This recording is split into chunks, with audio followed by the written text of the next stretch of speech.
I've got a drug habit, and that's why the crimes came about. And I was using cloned credit cards, and subsequently I was arrested for it. I was given a 4 months prison sentence.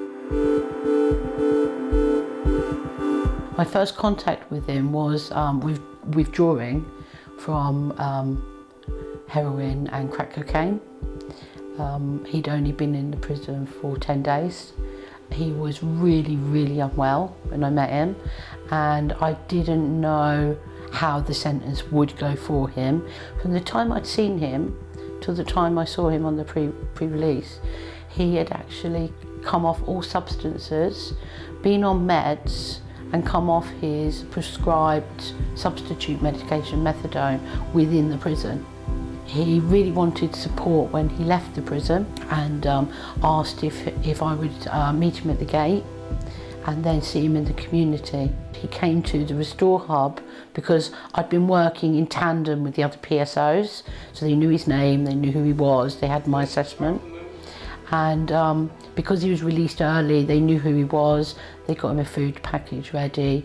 I'd already referred him through to a dry house. 2 weeks before I was coming due out, they actually found me accommodations. You get another support worker when you're actually at the supported housing where I am. It's been very helpful to me, because when you first get out and you move into the accommodation what you're in, you need to still communicate with people to see where you're actually going with your life, and make sure you got support where you don't go back on the drugs. Just there, if I need to ring them, I know I can pick up the phone and talk to them. And I've got some qualifications inside prisons. I worked in the kitchens, obviously, in there, and so I was able to stick with that. And now I'm doing voluntary work in a cafe.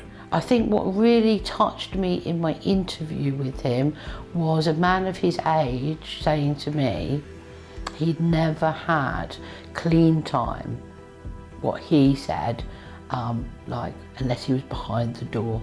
That means he hasn't had any control with substances himself on the street. He hasn't been able to obtain and sustain sobriety, which he is now doing. And I'm really happy for him.